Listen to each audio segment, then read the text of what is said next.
Hey there, my name is Rachel Kalaki. I'm Annie. And I'm Shelby. And welcome to the Magdala Podcast.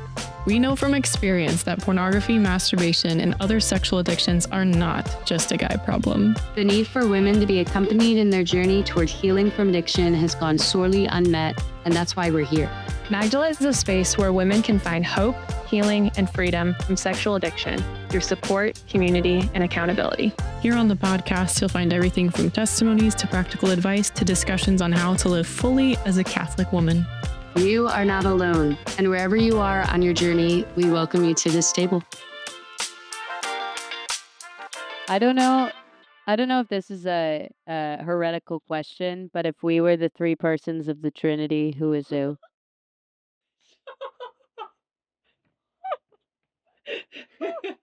You should have known it was going to be good when she opens with, I don't know if this is a heretical question, but you just never know. Has That's the gonna. best opening lines to all of our podcast episodes. I Yes, you swear. can tell she's led a few Bible studies with middle schoolers because those take Oh man.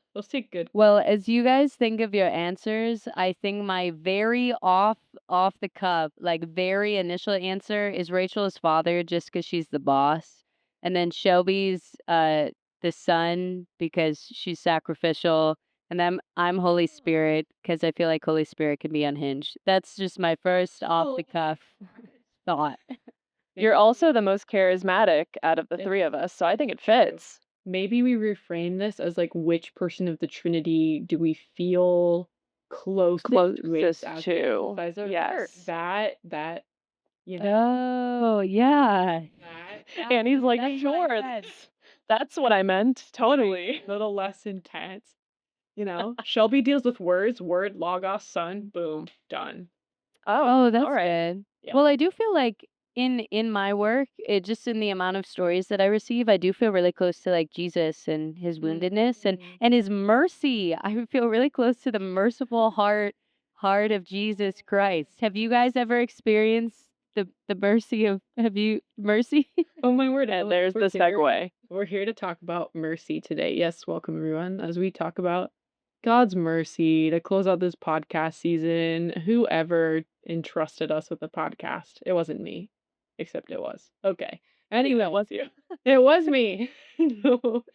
Anyway, we're here to talk about mercy. So obviously the goal is for this to just be kind of a conversation about God's mercy, how it's played out in our lives, how we see it specifically as it pertains to recovery, healing, the whole bit, how we've even seen it play out in this ministry, our community of women. So we're just here to talk about mercy today. I think right off the bat, I'd love to hear, when I say God's mercy, what kind of phrases, words, definitions come to mind for you guys of what God's mercy is. The first image that comes to mind for me is for sure from some saint or someone. So somebody don't misquote me, but the image of like, our sin being like the smallest bit of like fire in like the ocean of like God's merciful love. You know what I'm saying? Yeah. Who is that? Just correct me. Who is it? Oh, I don't know, man. And I can't be relied upon to Oh, be okay. Or encyclopedic stuff. I'm sure St. Faustina's talks something about like the ocean of God's mercy. But again, the fact that like the smallest bit of what we could do like doesn't even come close to the amount of mercy like that the Lord wants to pour out. And specifically that image comes to mind of the summer camp that I used to work at has a large lake, and I just like have had many healing conversations with like younger camper kids by that lake, but like being able to have the imagery of like what you have done is like this tiny pebble compared to like, do you see this like whole ocean? Like it just doesn't even like compare. But I think that's one image that comes to mind for me. Powerful. Shelby. Honestly, I think when we were talking about this earlier, I kind of took it more introspectively, and a lot of my definition is from areas that I've seen God's mercy like very obviously at play. Um, but I would just say it's like a continual outpouring of the purest kind of love that we can receive without it being tied to really like our deservedness, our worth. Like it's just he gives and gives and gives, no matter if we're turning our back to him, no matter if we're like following his will, no matter if we screwed up or if we're like in the height of virtue, he just continues to give because we're so much in need of that that he has to like keep giving and giving and giving. Yeah, definitely. I think um that makes me think of what comes to mind for me. Um is as somebody with a temperament that's tied a lot to like doing or activity or drive, right? Like and kind of being known for those sorts of qualities. Like um mercy is very disarming for me. Like God's mercy is very disarming because you cannot perform for mercy, you cannot earn it, you cannot have a drive for it. Like all these things that I'm used to identifying with in my life, like I can't they're not something I can take into relationship with mercy. They're actually something I need mercy on, as these parts of myself that can become disordered. So for me, mercy is just um it's tied so deeply to rest, like rest in my being, rest in um the flaws in my being, but also the gifts. And I think that's what I think of a lot, or how I define mercy is like just the ability to be at rest in myself, knowing that God is himself and that he loves me as I am. So that's powerful. Wow, I'm glad you shared that. Like an image that comes to mind is just like experiences, like in this work of ministry, but like experiences of friends relaying to me like histories of sexual sin and how hard that has been for them, and yet that as as a merciful experience, just like understanding in that moment, like feeling that both of us are feeling such peace. And it like doesn't make sense, right? Like she's crying, I'm crying because she's crying. I have this one image of a really good friend of mine from college, like sort of relaying this to me. We're in a car together. We've been friends for years. She knows I do this type of work, and she's finally relaying this to me and she can't even get the word out. She's just like sort of hinting, yeah, that thing you do, like me too. And like immediately as she started, I felt this peace from the Lord. It's just supernatural, but this state of being that you described, Rachel, and I knew that she was experiencing it too, even though in this really painful place of acknowledging this. I really just felt like we were both receiving the mercy of the Lord in a new way. And he comes, and that merciful love comes in so many ways, but came in that experience of just like being and peace. I tried to combine. Okay, someone else take over. Anyways. I'm dead. We're all dying. Okay, anyway.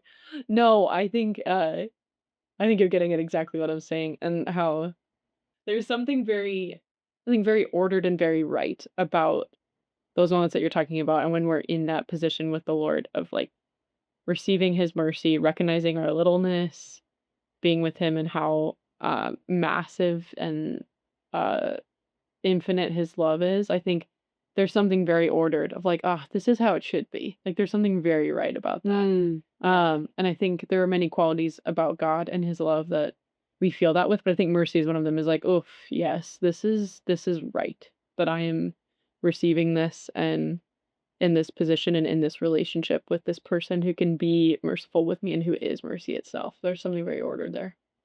Yes, yes. And yet, like, isn't that what we fear so much to the most when we're seeking God's mercy, right? That he won't understand. And yet, like when we humble ourselves and open ourselves to our own brokenness to receive that mercy, then I love what you just described. It's that feeling of like, and God's more than a feeling and mercy's more than a feeling, but it comes with that place of like, oh, this is so right. And yet that's what we fear so much the most, like reaching out for mercy. It's the fear, that little hesitation of like, can I really go to confession? Like those sort of fears that come up. And yet, like the end goal, not the end goal as if it's something like tangible, like we have to earn, but the end result is this thing that was our origin, our place that we were supposed to be in all along, in the loving hands of God. That leads into one question I had thought of earlier and forgot to send in the Slack. I I want to know, yeah, what are the obstacles that you've detected in your own heart to receiving mercy? What are the roadblocks that I mean maybe in our own hearts, but also just the common ones that we feel and that we experience? Like I said earlier, I know mine is this need to perform, this need to be useful, this need to lead, right? Like all of those things Yeah. about myself are things I have to let go of if I'm going to receive God's mercy. Because to me, receiving mercy means I'm weak and I'm not useful and I can't perform, right? These comfortable places Mm. for me. So I think those are the biggest obstacles I see in myself. And also I think just the fear that it's not going to be enough. Like the fear that it's not going to be enough to Mm. cover the mistakes I've made um to bring me to a different place to transform me in my heart. I think it's this false fear that I have about God's mercy that's not big enough. And those are some of the obstacles I see. Yeah, I 100% agree. When you it really resonated me. Like, I was thinking about the obstacles, and then you named, like, half of the obstacles that I was thinking in my head, which is kinda cool. But, yeah, I think it was a fierce independence that necessarily wasn't born out of me wanting to do it myself, but out of disappointment from those around me of times where I've tried to ask for help, but then have been let down. So then when you like ask and then you're let down, and then that happens like even 3 times, it's like, all right, I'm on my own, I'm going to do this Yeah. myself. And just like you were saying, like that's not God's mercy is going to work whether we work with him or not. But I mean, the things he can do with our lives when we surrender to him, when we give him our heart, when we let him in, it is transformative at that point. It's not just him doing things and hoping that we catch on. It's we're working with him in a collaboration of him just pouring out graces on us and us using those graces to return the gifts that he's given us. Um, so yeah, I think always being in that performance mindset of being a little bit of a workaholic, of like putting so much of my worth with my work and feeling the need to perform all the time, but also just seeing disappointment in areas of vulnerability and then just shutting myself off from that and saying like, no, I just have to Mm. do it myself. For sure.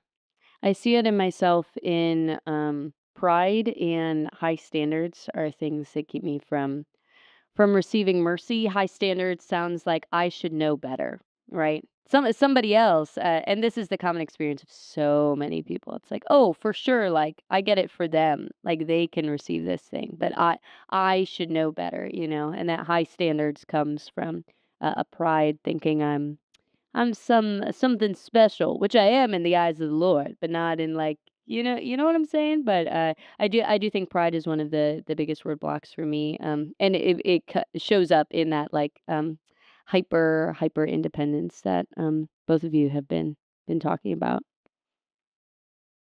Yeah, it's just so easy to I mean, when God's mercy is intangible, it's just so easy to focus on the world around us and the people around us and being just like, "All right, I guess I'm on my own." It takes like a constant reminder of his presence in our lives and even just reminding ourselves that he is pouring out graces that we will never be able to see until we get to heaven. And that's the majority of the work he's doing in our Yeah, yeah, lives. Like yeah. it's very rare that we see the actual fruits of his graces and of his gifts, but they're there nonetheless. Yes, yes. And I'm sure you've experienced too. Sometimes I think because of the amount of grace that he has, the amount of mercy that he has, how vast he is, right? This vast ocean of mercy. Um, I'm like, how can he spend time like dealing with me? So there's the but me approach in like two different extremes. There's the but me approach is in like, sure you can forgive all these other people, but you can never forgive me. There's that sense. Or there's even the like, but me as in like, do you even have time like for me? I feel like I hear this a lot, maybe in like an older generation when I've been in like Bible studies with just older women and the experience of like there's people who are having harder times than me, like there's the starving kids in Africa. So God, as if like God's mercy is limited, that he can't pour out his mercy on me. But I think it's very easy in our humanity to make all sorts of excuses as why we shouldn't receive his mercy as if we're not worthy of it, which we're not worthy of it. But because of what Jesus did on the cross, we are worthy of it. And I think because of the truth that we aren't worthy of it, I think Satan will gladly take that statement and twist it as if it's something that we can then never receive. So it's a play on words, and I think that is something I know I've wrestled with, and I'm sure you guys have too. But this idea of like, okay, I'm not worthy, but Jesus makes us worthy. So like, what do we do with that? You know? Right. Yeah, and right now, like you mentioned, what Satan does with that knowledge of, our extreme vulnerability. And that's ultimately where shame finds its like sweet spot, you know? We're reading a book right now Yeah. with Magdala's book club, but it's The Soul of Shame. And it talks about the different ways that shame creeps its way into our lives slowly, subtly, but like starting when we're kids and then just building upon experiences, upon doubts we have, upon like even good experiences too. And then Satan, just like he did in the garden, twisting the words of God and twisting the truths of the faith and um, using our insecurities and our vulnerability as a weapon against us. But really, because it can be used as a weapon, that also means it can be used as a incredible means of salvation. Like the Yeah. devil's using that because he knows how powerful it is. Um, and there's one line that says, like, to be human is to be vulnerable. It's a human experience to be vulnerable. Um, so I love that you mentioned that because, yeah, ultimately we hear this all the time through Magdala, but it's just a human experience of shame is out there, shame is in our lives, and it takes a really concentrated effort with the Lord to dispel those places of shame and to build them up. I love that line of to be human is to be vulnerable. And even that word comes from like the same root of being like woundable. Like to be vulnerable means to be woundable. And the Mhm. only I'll say healing ointment to our wounds is the merciful healing ointment poured out from Jesus over all of our wounds. That he comes to us wounded, that the risen body of Christ, like when Jesus rose and came back to all his disciples, he said, "Touch my wounds." He still had wounds. He didn't have to do that. He's God. Like he could have gotten rid of them, but his perfected glorified body has wounds because he wants to show us what mercy can pour out of our wounds and what mercy we can receive. And so Jesus is just present exactly in that way through our wounds, through our vulnerability, is where we can receive the mercy of God. 100%. That actually makes me think of a quote that I was going to pull in from Pope Francis, who loved to talk about mercy. Actually talking about like being in um the wounds of Jesus. So this is a homily on Divine Mercy Sunday from 2013, so a little while ago. But Pope Francis said God's patience has to call forth in us the courage to return to him. However many mistakes and sins there may be in our life, it is there in the wounds of Jesus that we are truly secure. There we encounter the boundless love of his heart. Thomas the apostle understood this. St. Bernard goes on to ask, "But what can I count on? My own merits? No, my merit is God's mercy. I am by no means lacking merits as long as he is rich in mercy. If the mercies of the Lord are manifold, I too will abound in merits." This is important, the courage to trust in Jesus' mercy, to trust in his patience, and to seek refuge always in the wounds of his love. Can It's you like say that again? His wounds are where we're secure. Was that the lie? that I know that's the one that slapped me hard. He said, um, Slapped. yeah, slapped. It is there in the wounds of Jesus that we are truly secure. That's beautiful. Yeah, Mhm. pray with that. It's true. I know I missed a couple minutes of what you guys were saying because of connectivity stuff, but I think that's important is that God's mercy does not come from a place of condescension or a place of speaking to us of our littleness in a way that's accusatory. It comes from a place of being wounded alongside us, being wounded by our sin too, and letting that be the place that He pours His mercy through is a state of woundedness, a state of vulnerability, rather than a place of condescension. And I think that when I think about my own personal obstacles to reception of mercy, that's what disarms me with the Lord is like, okay, the Lord's not trying to prove me wrong or battle me here or anything like Yeah. that. He's with me. He's accompanying me in this woundedness. He's let it deeply affect him, and he wants to give me mercy from that place of truly knowing my heart and like the depths of it. And I think that when I actually let myself sit and receive, that's what gets me to do it. A memory that comes to mind as you share that, just of experiencing Jesus's wounded heart and wounded body in relation to my own. I remember a prayer experience I had a few years ago, praying about a suicide attempt that I had in high school and my own woundedness. And so it brought me back to this memory of what was happening. And it continued in this prayerful experience that I did in a safe space and with the Lord and in the Eucharist, and someone was sort of guiding me. But there was this experience of flipping back between two scenes, and the scenes were like me in this space, and then Jesus on the cross, and then me in this space having like trouble breathing essentially, and Jesus on the cross having trouble breathing. Like Jesus in his full humanity and woundedness was going through the same experience. And then thank you God the attempt didn't work. And so I remember feeling so much frustration after it didn't work and also relief and all of these things. And going back into the memory, I was like, Jesus, where were you? Because it was flipping back and forth, and then it just stopped. And then it showed like the image was like the empty cross. Jesus had come down off the cross and then joined me in this room where that experience was. And when I was like, "Jesus, where were you?" He was like, "I was running from the cross to come to come get you." And it was, I mean, this beautiful emotional moment, but that Jesus meets us in our wounded humanity, and that's the exact place that he's trying to pour out his mercy. If we weren't wounded, if we weren't broken, we wouldn't need his mercy. But gosh, I love that quote. His woundedness is our security, whatever that is. I'm gonna get that tattooed on me, something like that. That was just beautiful the way you spoke about that, Rachel. So thank you. The Magdala podcast is sponsored by the Catholic Theology Show, presented by Ave Maria University. The Catholic Theology Show covers themes such as the value of a Catholic higher education, religious liberty, how to pray, the philosophies of St. Thomas Aquinas, and more. Stream episodes on Apple Podcasts and Spotify, and learn more by visiting the link below.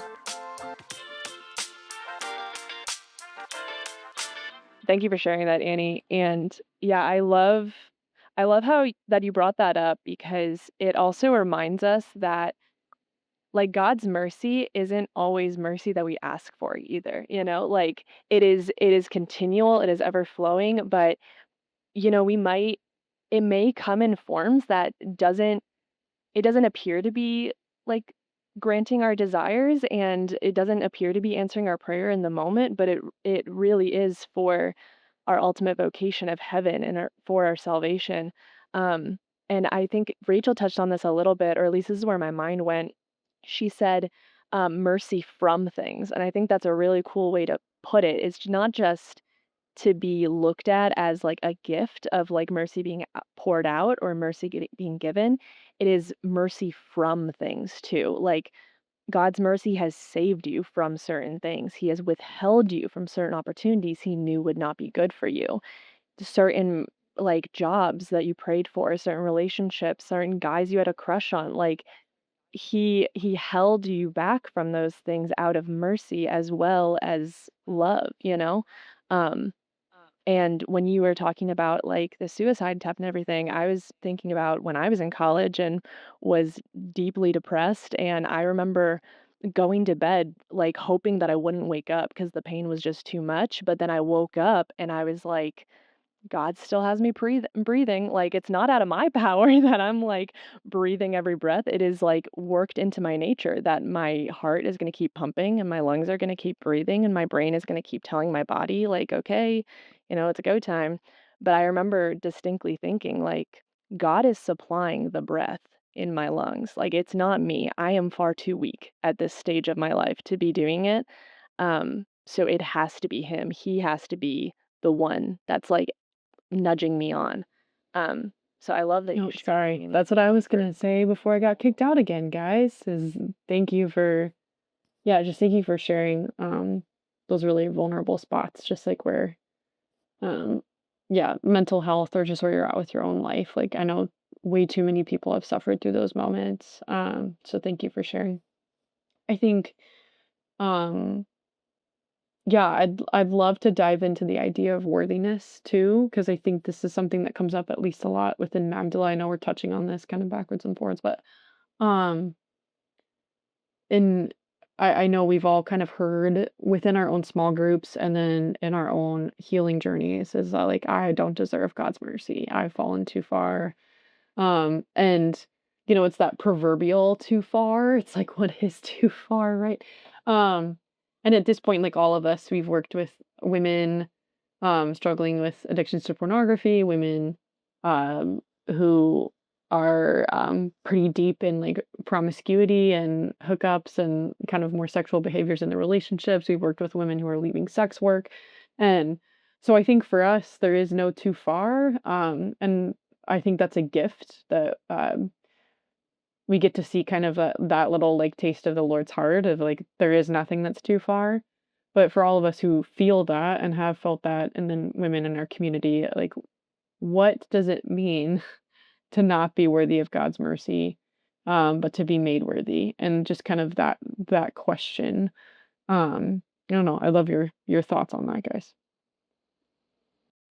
As you ask that question, the first image that comes to mind is the hemorrhaging woman in scripture who comes to touch the robe of Jesus.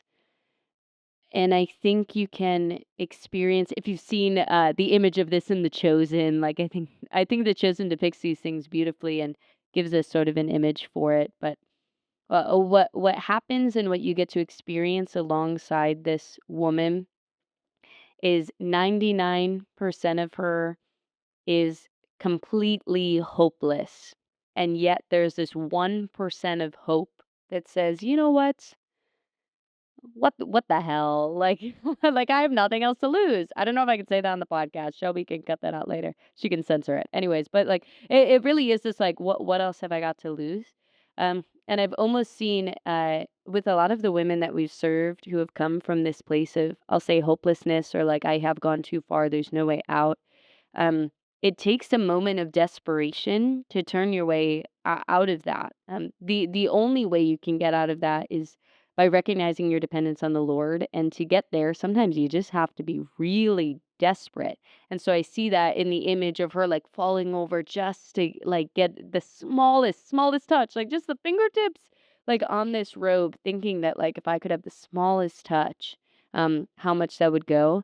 And I just feel like that's the cry of the human heart of sometimes the turning point is not, I'm ready to receive the ocean of God's mercy, but I'm ready to, I'm, okay, in total desperation, let me just try a little bit and see what you're willing to receive. But that's the first experience that comes to mind. Yeah, I love that you brought her up because it is, I mean, that woman's story probably gets talked more about in Magdal's small group than like other like stories in the Bible just because it was that last stitch effort, but that was enough. Like that small ounce of her was enough for the Lord to completely transform the brokenness she was feeling and like just bring her into his arms.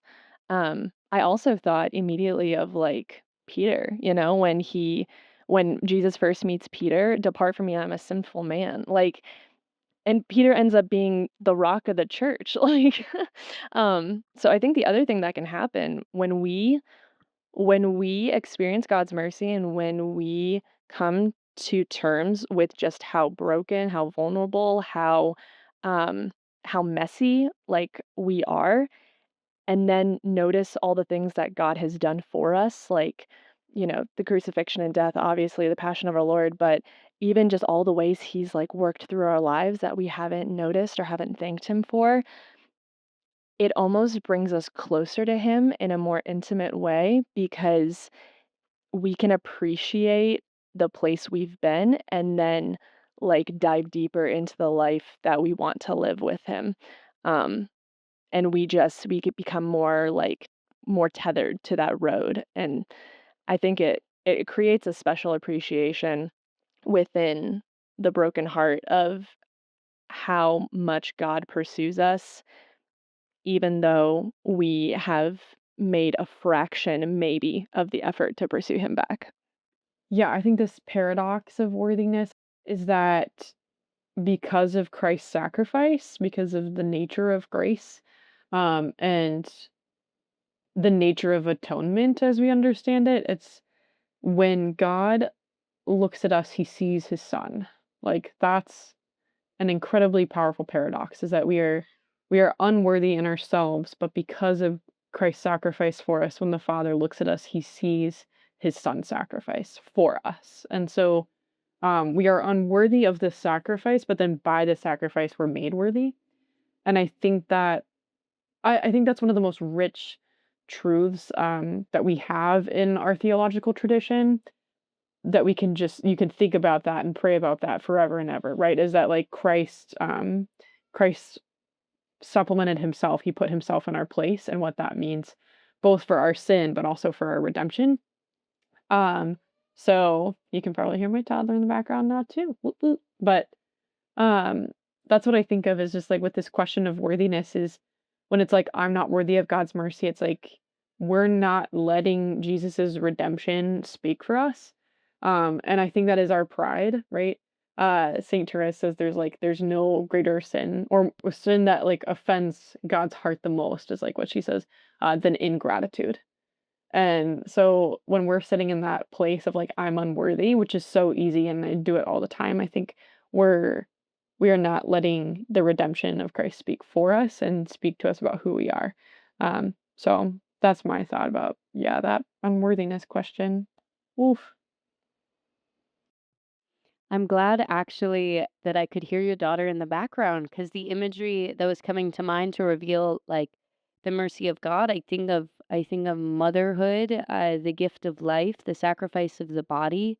In what you're speaking of, like not feeling worthy. I mean, we're not even worthy of our gift of life, of where we come from. We're not worthy of the sacrifice of a mom who would hold us in for give or take 9 months, somewhere around there, sometimes more, sometimes less. Like, just that experience, like, is a sharing of the passion or imagery that I pray with almost every month is like Jesus shed blood for us, and as women, we get to experience the shedding of blood that we get to experience like the merciful heart of God through our experiences of sacrifice, specifically in the female body. That in some sense, like yeah, like I am not worthy to like bear new life into the world. You think I should be doing that, and yet my body like every single month is reminding me like no, like you are made to be a life bearer again as a physical mother, spiritual mother. We're all called to motherhood in some way, but it's just that even these signs of our body like speak to the ways that God has called us worthy, even when yeah, we're not, but we are because of Him. But we're not, but we are. Uh what you're saying makes me think of Fulton Sheen has a killer passage. I know we're loving Fulton Sheen in the chat lately, but he has a killer passage where he talks about woman being more capable of sustained sacrifice than man. Um, and yeah, this was part of my senior thesis in college, talking about motherhood actually and like expiation and all this stuff. But um, just this idea that it is built into a woman's body to sustain pain, to sustain labor, to sustain sacrifice. That's a bodily reality, and like you're talking about, it's a spiritual reality too. So we all do this in different ways or experience it in different ways. Whereas men are more prone and more apt to like give themselves in one like heroic burst of courage. So like Fulton Sheen's comparison is that like women would not probably storm the beaches of Normandy under normal circumstances, right? But men like rise to that occasion. Um, and that's much more according to their nature. Whereas like women, we give our bodies, we give our minds, we give our souls to the life of other people day in, day out, and we don't tire of it in the same way. And I think um I think we don't place feminine imagery on God a lot, or like think about how like the feminine heart is also God's heart. So um we think that God's mercy also has to be this like powerful burst in a moment. And it is that because he contains the qualities of both like the masculine and the feminine, right? But God's mercy is also ordinary and patient and sustains itself day in, day out, Yeah. over and over, does not tire, gives its entire self like a mother, like what you're talking about. Um, and I think that I think specifically for the journey of recovery, that's a comforting thought, is that it doesn't have to be this like huge moment of like, yep, I received the Lord's mercy, I'm good, I'm square, we're game, right? Like I think it's this and I think what we see in work and also in our own like healing, no, it's been the patience of God. It's been the sustained daily sacrifice of God, that those moments of mercy that I see day in and day out that sustain me. And um yeah, I just love that. I love that imagery of like God with a mother's heart. And scripture uses that a lot too, is that he loves us like a mother too. Amen. When I was in grade school, I feel like the definition I got for mercy was like love in action. I don't know where that comes from, but I think that's played out so much in the sacrifices of a mother, in the sacrifices of parenting. But how much love is expressed, yes, through words and think of song like parents singing to their kids, but so much in action, the day in and day out of I haven't slept in years and okay, here we go again. You're sick, like in parenting we see that played out so much, the love in action, the mercy of God. This is making me think slightly of this like 90s trend where it was like you replaced Our Father in the Our Father in some masses, like some it's just one of those moments of the church working out, some stuff, and it's like, "Our parent who art in heaven." You're like, "Oh, gee, come on." Like, that was a thing. That was a thing. So lest people think that we're trying to neutralize God's terminology for himself, that's not what we're doing. We're saying he's got all of the virtue. So good. Anyway, that's it. Yeah, it's truly God's merciful heart as a father that I think, for me, has been some of the harder mercy to receive. I think, and I know we started this actually with different persons of the Trinity, but in some sense, seeing what Jesus did for me on the cross, like Him as the Son, in some sense, I feel more open to receiving His mercy. But maybe, I mean, this could come from all sorts of my own like father wounds and parenting wounds, but in some sense, I feel like it is harder for me to receive mercy from a father. Like Rachel, you were talking about like performance, right? Like I want to prove that I'm good at this thing. I want my dad to be proud of me.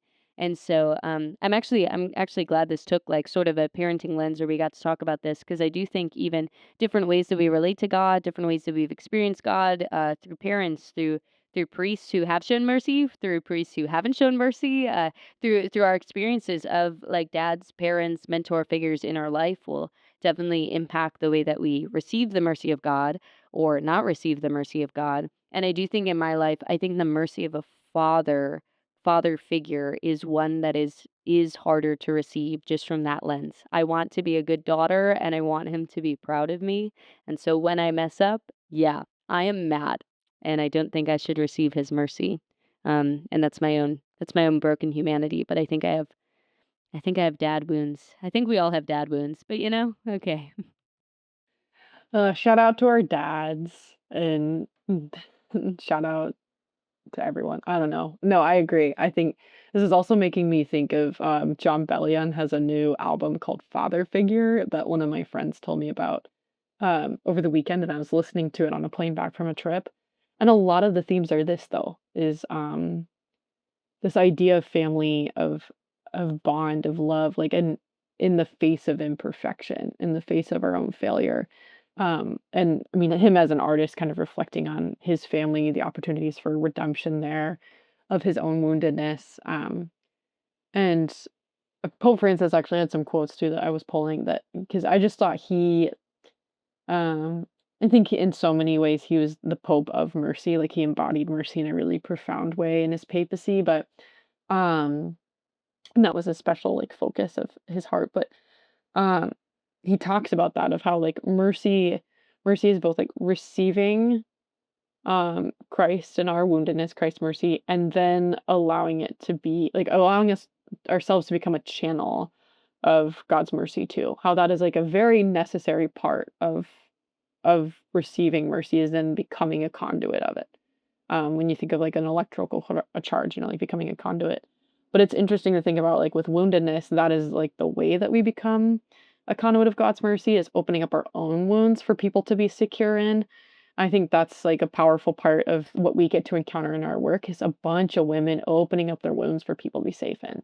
And yeah, I think of we're all thinking of like our volunteer leaders, our moderators, our campus leaders, some of these girls as young as like 19, 20, opening themselves up for other women to hide in and other women to experience mercy of like all I will offer my own story and my own woundedness, my own mistakes as a place for you to see the mercy of God and for you to know that he loves you.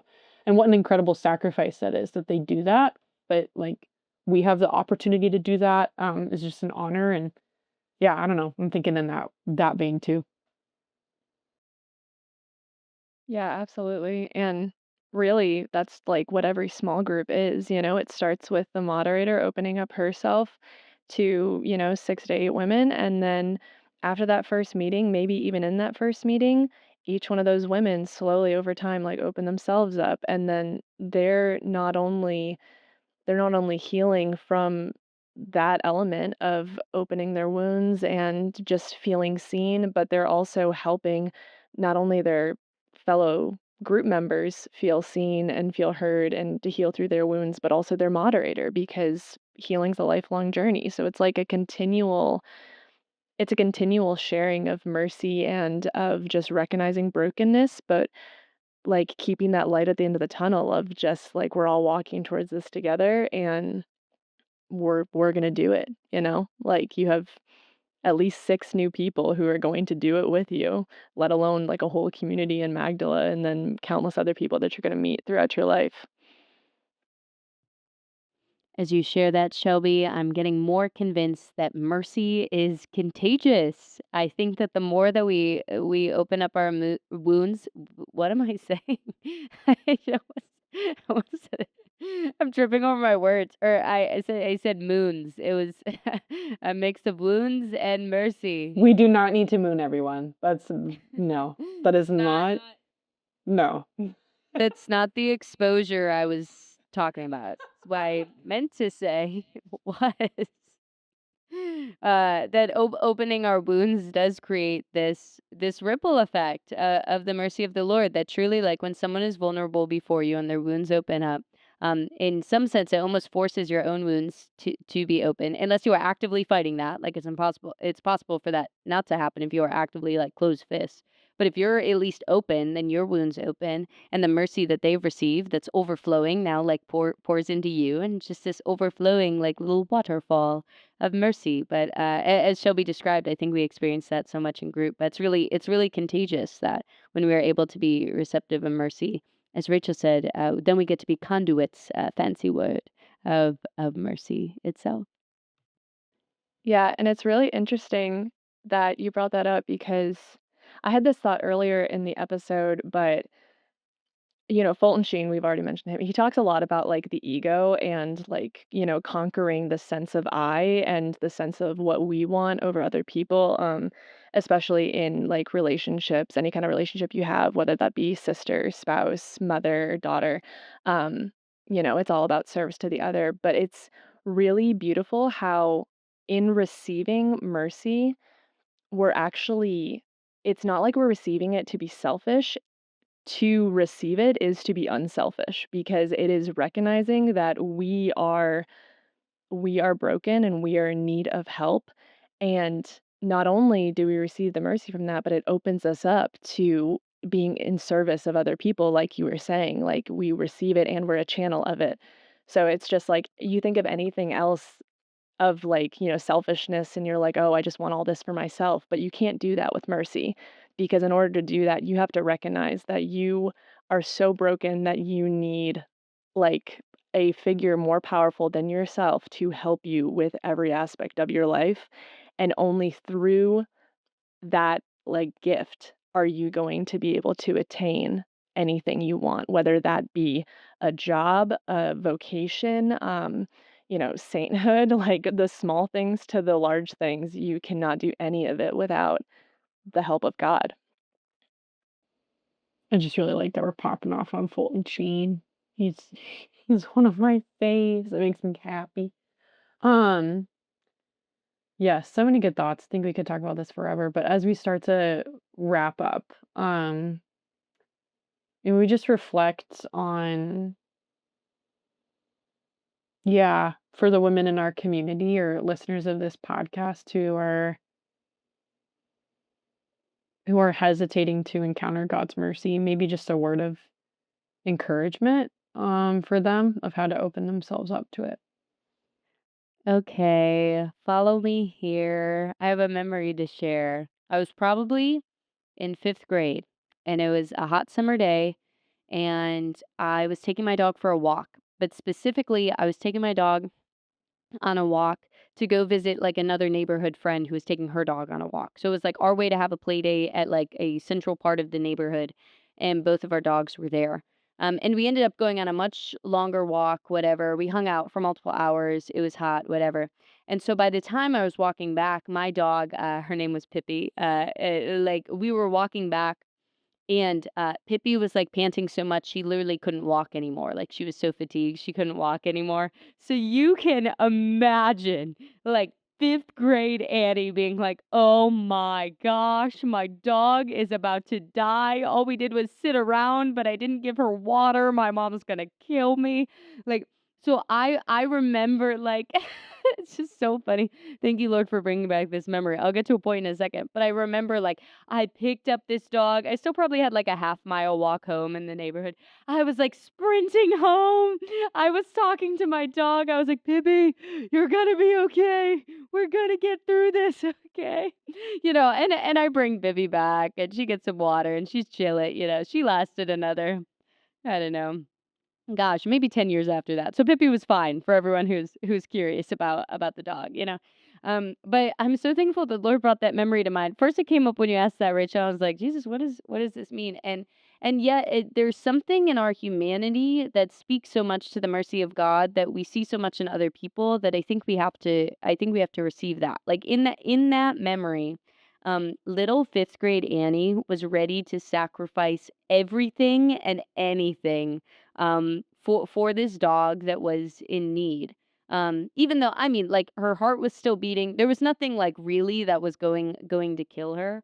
But immediately I saw this need, and I swooped in and I said, "I will do anything that I need to do for this dog." And I'm truly like, is that not the Lord's heart for us? I think we've all had experiences of that, maybe not as drastic or traumatic, but I think we've all had experiences of that of like when a dear friend comes to us in need, we're immediately like, yeah, I will drop anything for you. Like what do you need? Like I am here for you, like ready to sacrifice, ready to show mercy, or people that have come to us like truly repentant, and our heart just breaks of like, of course I would forgive you. Like, how else would I respond? I know this is not always our humanity response, but I know we've all had experiences of something somewhat like that, and so I think of that memory of like.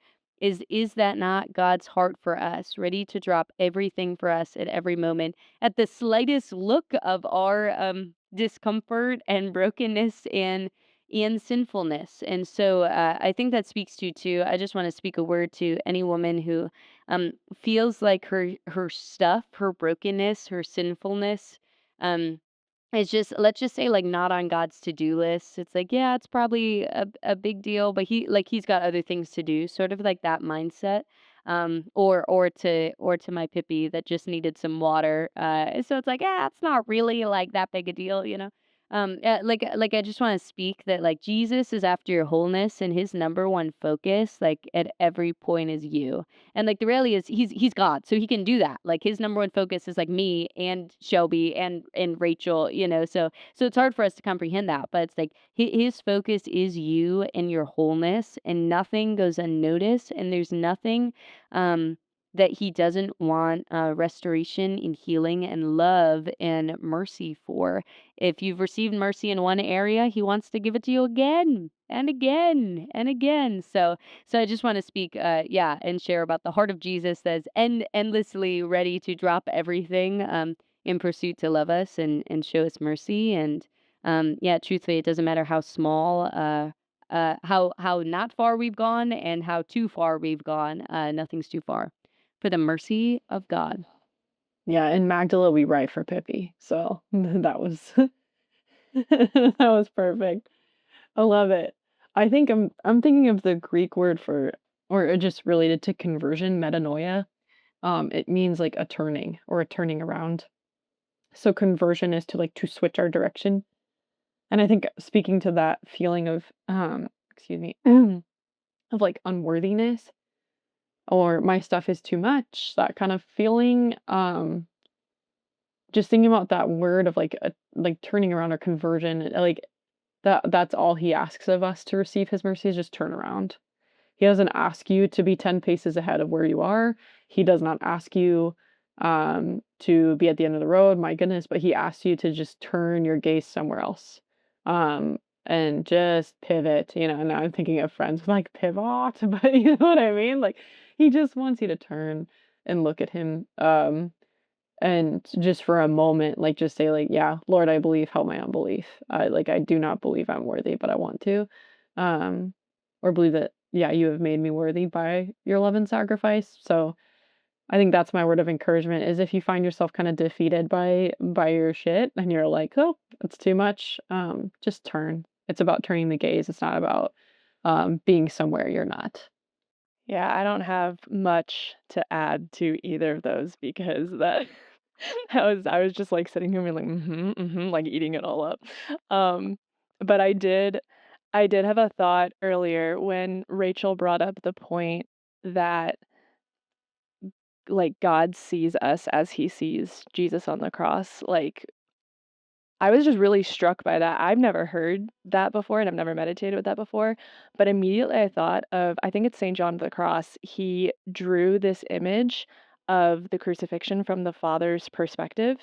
Um, and I just kept thinking about that. And I was like, that's how God's looking at us. Like, I'm not doing something anything nearly as dramatic as like the passion and death, the resurrection of our Lord. I'm just trying to like get through the workday, or I'm just trying to like, stay awake while I'm driving or something like that. But like he's still looking at me with that same loving gaze. And it's unfathomable to think about, like Annie was saying, that we're his number one focus. And I guess just from a practical standpoint, like I mentioned, my inability to be vulnerable is based on like past people letting me down and stuff. If that's you, just really just collapse at his feet. Like you may not see it today, you may not see it tomorrow, but just ask him to give you the people in your life who are going to love you like he does, or even with a fraction of the love he loves you. Um, and just Yeah, just ask him to give you the means to pour out that mercy on other people because even if you don't receive like the mercy back from other people, just in outpouring your heart, you receive healing and you receive graces and you receive sanctification in that service. So, I mean, it's tiring, it's a lot, but just know that he's looking at you like you were on the cross, dying for the world's sins. And if he's doing that for each of us, then we really cannot be more held in love than that. Woof. Woof. Well done, team. All right. On that note, we will close out season 5? Yeah. Holy moly. For my brain went season 4. I was like, no, we've already done season 4. Season Happy, 5. happy 5th birthday, everybody. Happy 5th birthday to the Magdala podcast. Well, I mean, year-wise, not, Like, but season-wise, but yes, Yeah, exactly. yeah. But close, 4.5. Anywho, but yeah, those are just some some raw thoughts on God's mercy to close out season 5. But per usual, we are grateful to all of our listeners for joining our community in this way. And yeah, you are you are in our prayers. What? Shelby's making. And he was doing a squishy face, and she was doing a squishy face, so I thought that was funny. Yeah. Oh man, I We was love working expecting this to together. be chaotic, but it really hit all of the needs for chaos that I need. on The this right No, I think episode. chaos. I think I I loved think it. this was balanced chaos per usual. That's our brand, balanced Job chaos. team. But Job. on behalf of Sorry, the Rachel entire kept team, leaving. Can we talk about? I'm so sorry. Can we talk about? I didn't I'm keep sharing about leaving. my. I'm sharing about my suicide memories, and then Rachel Rachel didn't want to just leave. leaves. No, I didn't leave, Annie. I would never leave while you're sharing about that. Oh, I know. Riverside kicked me out. Riverside, let all of YouTube know. Riverside kicked me out while that was happening. Riverside Anywho, needs mercy. Riverside needs God's mercy. On that Oh, note, I'm excited. I'm excited for you to listen to the whole podcast then to see what you missed. I know I am Oh, too. that's how we got there. I am too. I'm looking forward to it as well. I think we made the most of it for the last time. On that note, on behalf Job. of the entire community at Magdala and the leadership team specifically, I say, catch you on the flippity flip. Flippity flip. Woohoo! Thanks for listening. Check out more podcast episodes, blog posts, and how to get involved with Magdala by visiting our website, magdalaministries.org. Your love is meant to change the world. We hope to see you soon.